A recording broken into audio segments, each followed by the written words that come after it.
To prepare a solution, we'll need to know the amount of solution required and the concentration of the solution required. So, if we're preparing a percent by mass solution, so for example, a 5% by mass solution, we would need to know how much of the solution we needed. So, let's say we needed 100 grams of solution.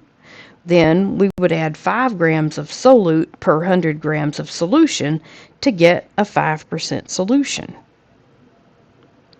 If we wanted to prepare a 1 molar solution of, say, sodium chloride, then we'll need 1 mole of sodium chloride per liter of solution. So that's total liter of solution, and that liter, that volume, includes the sodium chloride, even though the sodium chloride would be pretty small. It would contribute a small amount to the volume. So in order to prepare a 1 molar solution of sodium chloride, we'll need to weigh out a mole of the sodium chloride. But since our scale is not a mole scale, it's a gram scale, we need to convert moles to grams. So 1 mole of sodium chloride weighs 58.44 grams because that's the formula mass of sodium chloride, 58.44 grams per mole. So we'll put in the 58.44 grams of sodium chloride. We've weighed that on the scale. And then we'll add water until we get pretty close to the line on our Erlenmeyer or our volumetric flask.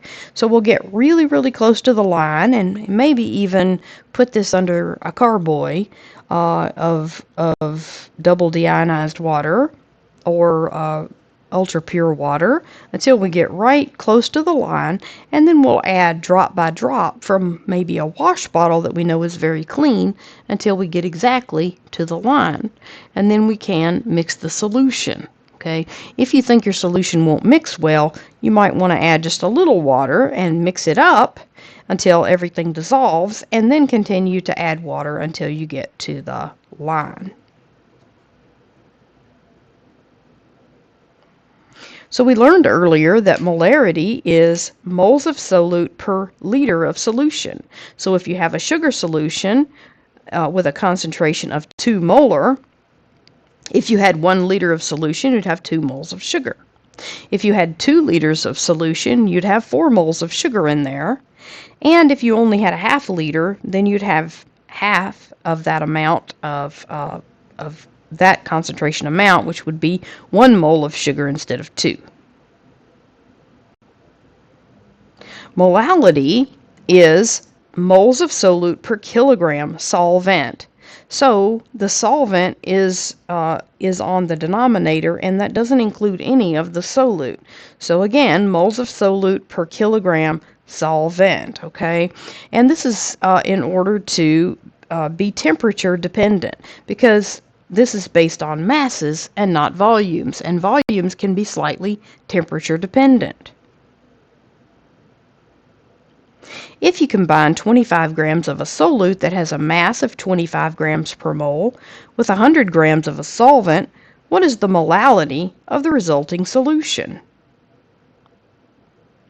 Well, here we have 25 grams of the solute and 25 grams per mole.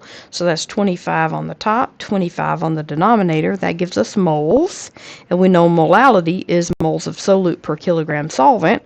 So let's put that 100 grams of solvent on the bottom and convert it to kilograms.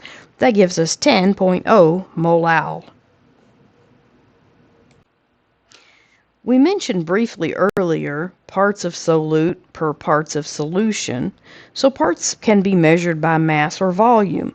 We generally use the same units, so grams per grams, kilograms per kilograms, milliliters per liters, milliliters per milliliter, liter per liter.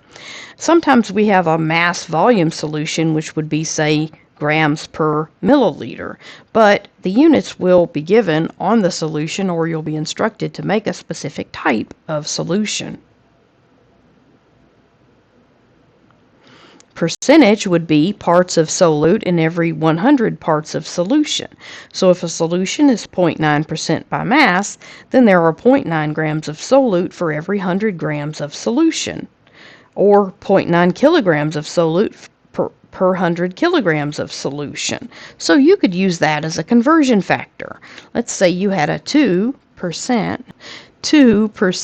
by mass solution, okay? Then I could say I had 2 grams of solute per 100 grams of solution. Okay?